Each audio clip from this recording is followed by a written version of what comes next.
দুই দাঁত বয়স। না ভাই এরকম দেওয়া যাবে না তো, গরু বেশি আমাদের বেশি দামে কিনা না। চাম দেখো না, চাম বেল দাম চাম ভাই, চাম কত? আরে কত চাইছিস রে? দাম তো 35।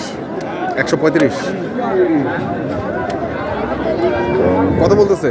22,000 বলছে। 1,22,000 1,22,000 বলছে। বলছে, তাও দিচ্ছিস না? 1,22,000 বলছে, আগা গোড়ার সমান।